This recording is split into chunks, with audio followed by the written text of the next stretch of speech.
Ataques.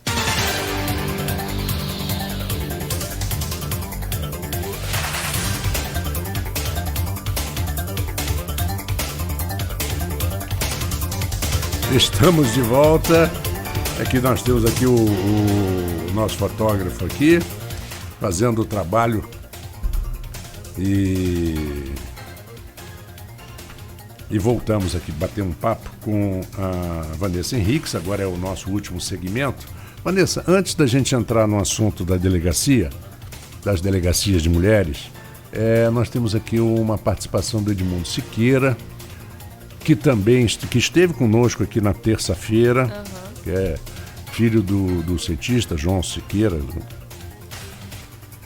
O Edmundo dá bom dia para você também. Os movimentos coletivos muitas vezes são chamados de identitários, e muitos chamam para si o chamado lugar de fala. Esse tipo de estratégia política às vezes não enfraquece, limita os movimentos e as causas.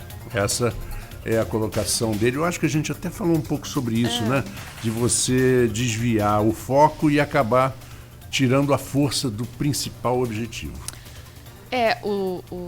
Os movimentos chamados de identitários, né, são esses que se remetem a uma identidade do sujeito, né? Seja mulher, seja negro, seja LGBT, e se diferem daqueles movimentos que são os mais clássicos dentro da esquerda marxista, que são os movimentos de classe, né? Assim, né? Sim. De trabalhadores, Sim, operários, sim, né? sim. Então, são movimentos historicamente recentes, né? E essa questão do lugar de fala, eu pessoalmente considero complicada. Eu entendo que os pertencentes a essas minorias, por muito tempo, não tiveram voz. E aí, então, reivindicam esse...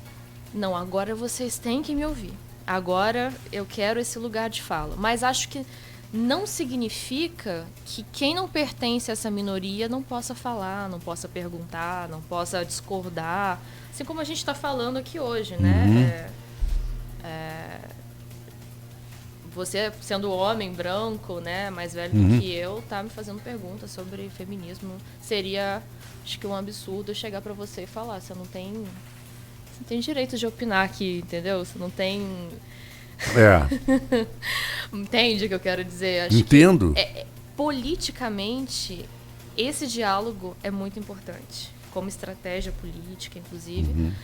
Acho que os movimentos sociais, eles pecam muitas vezes em relação a estratégias, que a gente comentou até no início, né?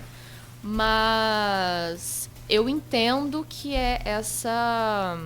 que a gente precisa, nós que não vivemos essa experiência de ser minoria, de sofrer preconceito, que a gente tenha que ouvir mais também do que falar às vezes, né?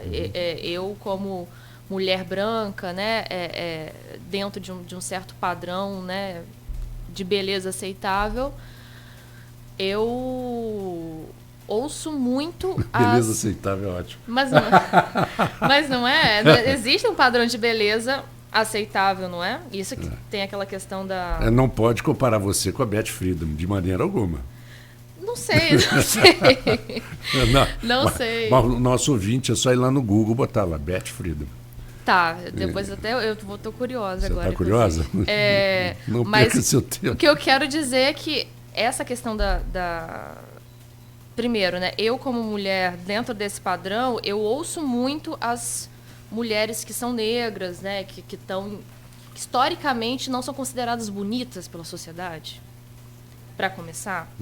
E eu até tinha comentado antes com a Luísa a questão da Brigitte Macron, né, que está sendo atacada pelo Bolsonaro. Depois ele não atacou, não. A história do... Quem falou foi o Guedes. O Bolsonaro puseram um post na internet horrível. E ele falou assim, gente... Ele respondeu. Gente, maldade isso. Ele falou aí já covardia. Covardia. Aí é covardia. Aí já interpretaram errado e tal. Aí o Paulo Guedes, ao invés de ficar quieto, Vai o Paulo faz Guedes, ele referendou, né? Falou que... Mas a questão é, por que é relevante a beleza dessa mulher ou não, assim? A mim não diz nada. Pra política, pra vida pública, assim. Nada. Por que a mulher, ela é avaliada pela beleza, né? Por que ela não é avaliada pela história dela como professora, né? Sim, Enfim, sim. Eu acho que essa é a questão, sim, né? mas aí vem aquela coisa arraigada nossa. Por exemplo, um poeta que sempre foi elogiado, e até hoje, né? Vinícius Moraes dizia: as feias que me perdoem, mas beleza é fundamental. O Juca Chaves, que é um grande poeta também, disse: beleza não põe mesa, mas eu não como no chão. Então isso faz parte de um senso comum do machismo isso também. Faz parte de uma meio que cultura... Uma cultura geral, sim. E aí a gente pergunta, assim, dentro desse padrão de beleza aceitável, como eu falei, Vinícius de Moraes, Bolsonaro ou Guedes estariam dentro desse padrão? Nenhuma forma. Então, né? Mas eles se sentem muito à vontade mas a gente critica, a gente não vê o próprio umbigo, a gente sempre critica o outro. Exato. É muito mais fácil, na verdade, né? Exato. Porque você tem que parar e olhar no espelho, e não basta você olhar no espelho. Você tem que olhar no espelho e fazer uma autoanálise. Uma autoanálise para ver se isso... Mas essa é uma reclamação constante de mulheres na política. Hillary Clinton, por exemplo, já falou um pouco sobre isso, sobre como, por exemplo, perguntas sobre a roupa dela, sobre quem faz o guarda-roupa dela. É como se isso tivesse importância. Importância para a vida pública, e não tem nenhuma, né? Bom, a aparência conta, claro que conta, ninguém... De forma geral, sim. Mas não é essa aparência que as pessoas estão confundindo. Né? A aparência é uma pessoa bem apresentável, né?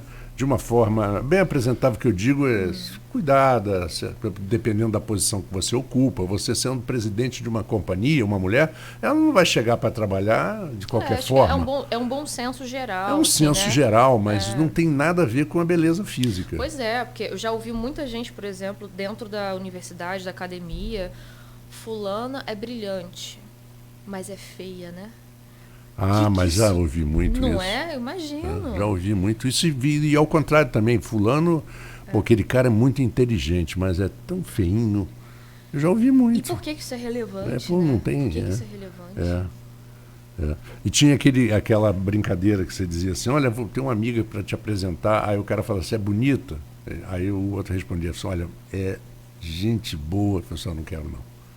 Então não me apresenta, né? Porque vira um estereótipo. É um estereótipo, né? E esses padrões de beleza, tem gente morrendo para se encaixar neles, né? É verdade. Tem gente morrendo, de fato. Fazendo qualquer coisa para isso. Fazendo qualquer coisa. Bom, seguindo e chegando agora no ponto.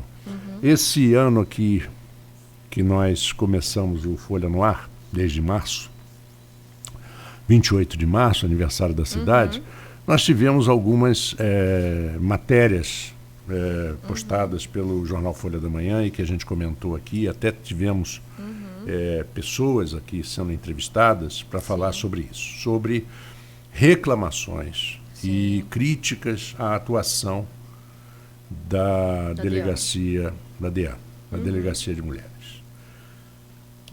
Até que ponto você acredita que isso é verdadeiro, que não pode também ser um pouco da pessoa, às vezes, não ser tratada do jeito que ela imagina que deveria ser, não considerar muitas coisas, pressão, porque o funcionário também, às vezes, está sob pressão, tudo tem que ser analisado. O funcionário público geralmente está sob pressão. Né? Mas, como você falou mais cedo, no outro segmento, eu pedi até para a gente não entrar nesse assunto, deixar para agora, foi o fato de que uma delegacia criada para atender especificamente um problema, ela tem que estar preparada. Exato. Minimamente. Minimamente. E o profissional que está ali, que sofre também de suas pressões diárias, de família, filho, tem que saber se desvencilhar disso e atuar da forma mínima de respeito e de compreensão. Isso. Agora, qual a posição de vocês, das pessoas que dos grupos, dos coletivos todos que buscam solucionar todos esses problemas. Como vocês estão vendo isso? O que vocês acham que pode ser feito e que deve ser feito? Olha, de 2017, do começo de 2017 ao final de 2018, eu presidi o Conselho Municipal dos Direitos da Mulher. Uhum. E ouvi muita coisa. Então, posso te afirmar, não é uma questão de uma ou outra pessoa que foi lá e pegou um funcionário num dia ruim. Existe uma regularidade. E existe uma regularidade muito antes disso. Existe uma pesquisadora na UENF, inclusive, que fez um trabalho de campo dentro da delegacia e registrou coisas que foram ouvidas por essas mulheres que chegavam lá. Me lembro, por exemplo, de uma mulher que foi relatar uma violência, estava com as unhas bem feitas e ouviu do policial que estava ali atendendo: bom, se a senhora está com essas unhas bem feitas, não deve estar fazendo bem o trabalho de casa, né? Tentando, então, justificar e outras perguntas, né? O que a senhora fez para apanhar? O que a senhora falou para ele? De alguma forma tentando justificar a violência a partir de alguma coisa que essa mulher tenha feito. E nada pode justificar essa violência. Não, né? nada. Sobretudo Não. Questões que são historicamente imputadas à mulher, como fazer o trabalho doméstico, né? A gente está discutindo sobre isso. A mulher não tem essa obrigação. As coisas precisam ser divididas, a criação dos filhos, o cuidado da casa, enfim. Então, assim, existe historicamente, e não é um caso de Campos também. Vários estudos mostram isso dentro das ciências sociais, que existe uma revitimização da mulher quando ela vai falar sobre essa violência, e às vezes ela passou por um processo longo, assim, de convencimento, de tomar coragem, vou lá, vou falar. Ela chega lá, ela ouve isso. E aí ela murcha, assim, e ela volta pro agressor. Isso é muito comum. E é claro, existem os problemas estruturais no sentido físico. Os policiais, aqui o pessoal da DEAN sempre fala, falta carro, falta viatura, falta papel para imprimir o RO, o registro de ocorrência. A gente está vivendo esse tipo de precarização no Estado, na esfera pública de forma geral. Mas isso não justifica o tratamento. Porque né? Veja bem, uma criança chega passando mal num posto de saúde e o médico vai dizer que não vai atender porque não tem gaze. Eu concordo que ele está dizendo que não tem gás, que é um erro. É um problema. Tem que ter, mas problema. Tem que atender. Tem que atender. E tem que atender bem. Tem que atender bem, exato. Com atenção, com carinho. Não precisa fazer nada fora. Porque, na verdade, muitas vezes, as pessoas que chegam numa situação dessa, Sim. Elas chegam, às vezes, precisando mais de atenção, carinho e compreensão do que propriamente uma ação policial. Muito. Não é ação policial. Não é que ela vai exigir que o policial saia ali, pegue o carro, vai e prenda o cidadão e traga ele preso. Não é isso. Muitas nem pedem isso. Nem pedem isso. Muitas pedem assim, o senhor policial pode ir lá conversar com ele. Elas querem, às vezes, uma dura. Que o policial dê uma dura para ver se o cara muda. Porque ela não quer que o cara vá preso. Que ela ama esse cara. Mudar é ótimo, né? Não vai mudar, né? É isso, assim, mas a gente pensa assim Até pode mudar, sei lá, não sei, se fizer um trabalho psicológico. Exatamente. E aí acho que vem a questão de que a DEAN sozinha, ela não pode trabalhar. Não pode. Isso é um trabalho que teria que ser muito mais multidisciplinar. Rede, exatamente. Nacionalmente se chama de rede de enfrentamento à violência contra a mulher. Do que é composta essa rede? DEAN, CEAM. O que é o CEAM? Seria um centro de referência especializado no atendimento à mulher. Em Campos a gente não tem esse CEAM. É uma luta histórica dos movimentos de mulheres em Campos, né? A gente tem CREAs em Campos, mas não são centros especializados, né? E temos 3 CREAs para, como você falou, 500 mil, 600 mil pessoas, né? Para atender todo tipo de violação de direito. Existe, então, uma deficiência na parte da assistência.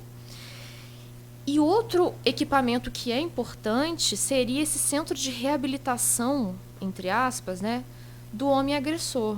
Porque só mandar o cara para prisão ou o cara pagar a fiança, ele não passou por um processo de tratamento. Esse cara precisa de tratamento. Isso é fundamental para a gente poder recuperar essas pessoas, né? Porque senão ele vai só reincidir, ele fica com ódio. Ah, ela me denunciou. Ah, ela tá com medida protetiva, e vai lá e quer matar então a mulher, né? Então ele precisa de uma ajuda psicológica. Essa medida protetiva vem um outro assunto que ontem nós citamos aqui, daquela frase uma frase que foi dita por uma mulher que foi agredida, diz que aquele papel da medida protetiva ele pode vir a servir para enxugar as lágrimas do meu filho. Como já foi para muitos. No caso de eu ser morta. Exato. Porque aí tem gente que diz assim, então não faz a medida protetiva. Não, tem que fazer. O que não pode é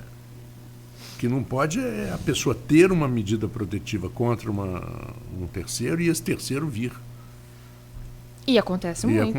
E acontece toda hora, porque se você for analisar, não existe efetivo na polícia suficiente para monitorar tudo. Exato. Como é que vai monitorar? Precisa de uma ação integrada, como você falou. Junto com a Guarda Municipal, com Patrulha Maria da Penha, que é um serviço, uma atuação mais de prevenção do que de punição depois que acontece. A Lei Maria da Penha prevê que mais do que punir a violência, a gente tem que pensar em medidas para prevenir isso, para não acontecer, para não chegar a acontecer da mulher ser agredida. Então a gente precisa de muita conscientização, de trabalho cultural mesmo, campanha massiva. Ano passado a gente colou os cartazes nos ônibus, contra assédio, contra a violência. Precisa chegar isso ao público, a gente precisa conversar sobre isso nas escolas. É muito importante que a gente converse com os meninos antes que eles se tornem homens agressivos, possivelmente agressores. A gente precisa conversar com eles sobre o que não fazer, assim, como não ser, né? Que essa mulher, essa parceira, vai ser alguém que vai estar em pé de igualdade com ele. Ele não pode agredi-la, né? É um trabalho, assim... Esse homem que agrediu, ele não nasceu assim. Ele aprendeu a ser assim. Então, a gente tem que ensinar esses homens a não serem assim. Então, projetos como, por exemplo, Lei Maria da Penha nas escolas, é importante que aconteça. Uma pergunta, eu não conheço muito o contexto da Lei Maria da Penha. Certo. Mas eu ouvi, algum tempo atrás, uma pessoa especializada dizendo que faltavam algumas regulamentações. Falta alguma regulamentação? Na própria lei? Na própria lei, porque você estabelece uma lei, mas normalmente essa lei precisa, ou como artigos, leis na Constituição, que depois precisam ser regulamentadas, ser especificadas. Existe alguma falha, alguma coisa que você identifica na Lei Maria da Penha? Porque é uma lei importantíssima, e que não pode ter falha, na minha opinião. Exato. Acho que no caso da Lei Maria da Penha, ela é uma lei reconhecida internacionalmente. Ela foi premiada, inclusive, como uma das leis mais completas em relação a esse tema. Mas como você falou no início, a gente tem lei, mas o cumprimento, a aplicação, essa é a chave. A gente não consegue aí. O problema inclusive, já identificado aqui, outro dia o Dr. João Paulo Granja esteve aqui, falando exatamente disso, da quantidade de recursos e de situações que amenizam na justiça brasileira. Você é condenado, aí você tem recurso daqui, recurso de lá, daqui, infringente, volta. Aí vai a segunda instância, terceira instância, sabe? E acaba que uma moça que roubou um pão para dar para o teu filho é presa e está lá. A gente sabe, quem geralmente acabou sendo preso é quem era menos favorecido, né? Essa é a regra no Brasil. É verdade. Bom, são 8h30. Eu queria deixar agora para você fazer Considerações uma finais? As considerações finais é muito velho, né? Você é muito jovem. Porque na academia a gente fala muito isso as também.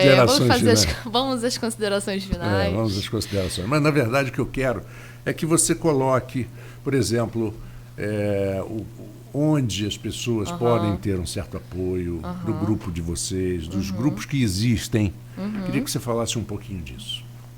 Então, falando especificamente para a mulher campista, né? A gente tem esses equipamentos, que é a Delegacia da Mulher, que tem seus problemas, mas a gente precisa lutar para que ela melhore, para que haja uma qualificação melhor dos seus funcionários, que haja equipamento para que os funcionários possam trabalhar, porque eles também sofrem com essa, às vezes, impossibilidade de trabalhar. A gente precisa lutar para que a delegacia se expanda, né? Não se imploda, né? A gente precisa de um centro especializado de atendimento à mulher em campos, um CEAM, porque os CREAS não são especializados para isso. Os CREAS pegam todas as violações. E são 3 apenas numa cidade com um contingente populacional enorme, com violações de direitos humanos o tempo todo. A gente precisa investir nisso. Em Campos, a gente tem a Superintendência de Justiça, que dá assistência jurídica, em alguns casos, problemas de vara de família e do trabalho, se não me engano. A gente precisa também de assistência psicológica, fundamental. Fundamental para mulheres e para homens, nesse caso. Então, a gente precisa... A gente avançou muito nos últimos 2 anos, na minha avaliação, né? Mas a gente precisa aumentar essa rede de proteção.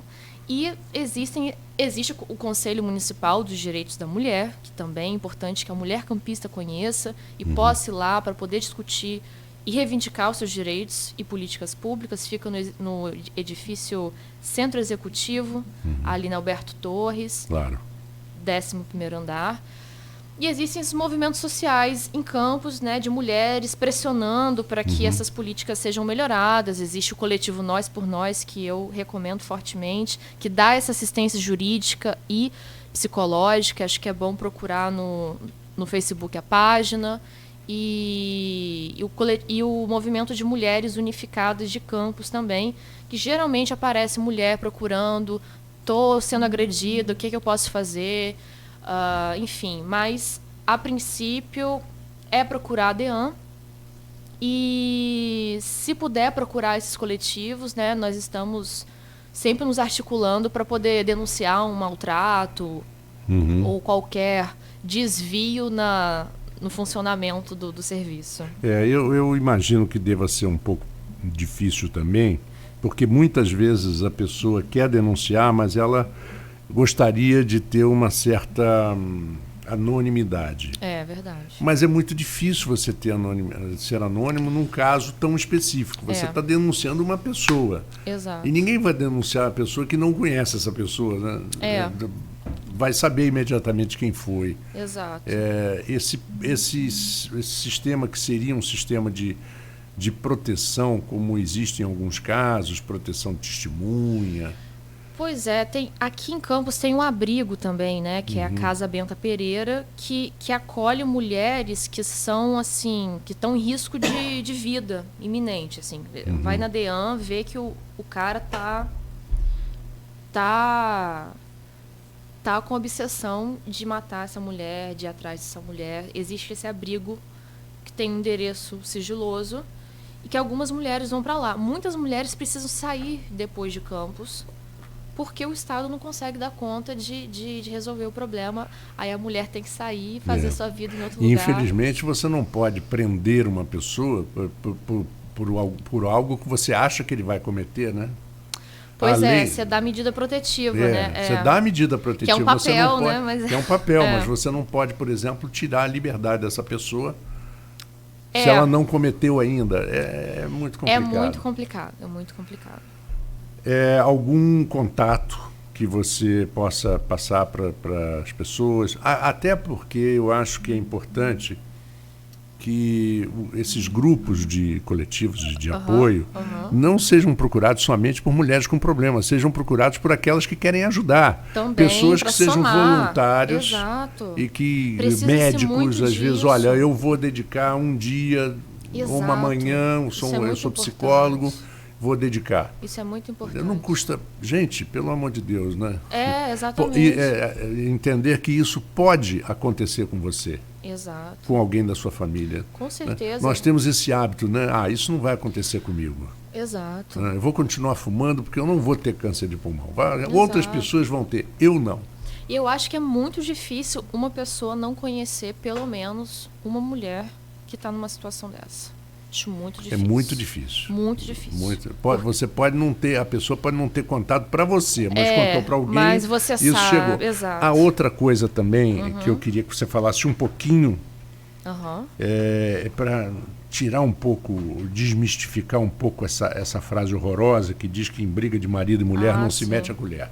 É outra coisa que a gente vem lutando também para dizer que não é assim, né? Mete a colher. Tem que meter a colher. Várias campanhas tem esse mote, meta a colher sim e tal, porque essa ideia de que...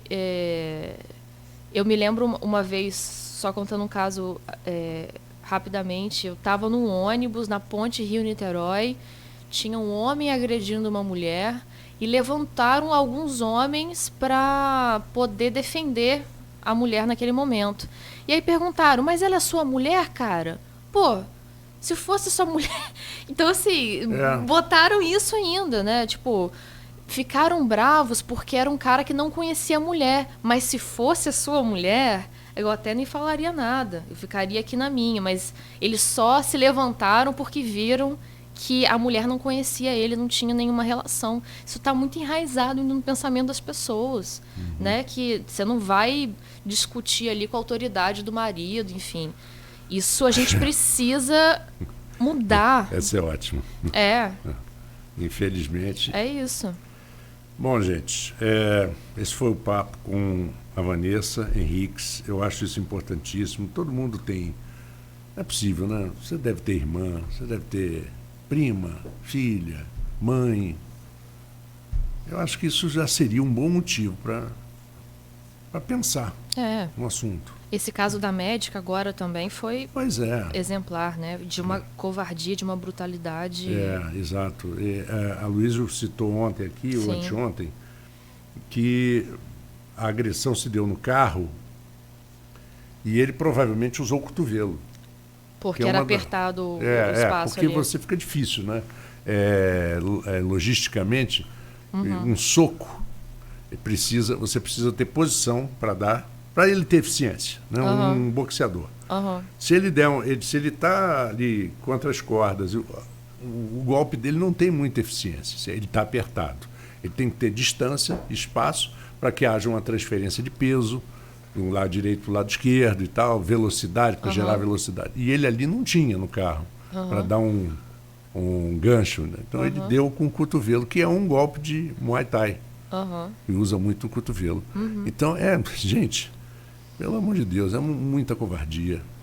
Né? Porque aprende-se no mundo das artes marciais, pelo menos as pessoas sérias, aprende-se que quem tem força e quem tem capacidade não briga, não expõe a sua capacidade, porque tem consciência da sua força, tem consciência da sua superioridade, não discute, não briga, não agride.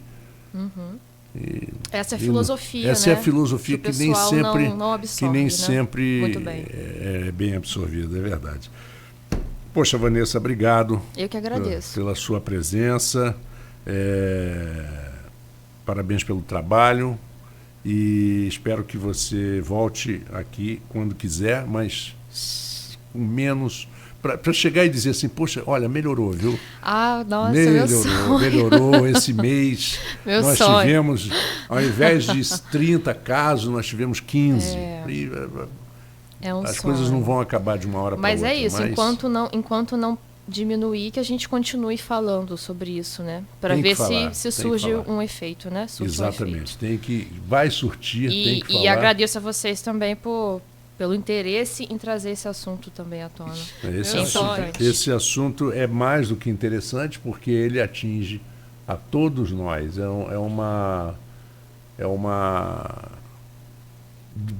Até o próprio agressor, se ele for analisar, ele tem alguém na família que ele não gostaria que fosse agredido. É claro. Não é verdade? É claro. Bom final de semana para você. Obrigada. E pra vocês o Folha também. no Ar continua. Nós vamos agora até a redação da Folha da Manhã com o Ícaro Barbosa e o nosso direto da redação.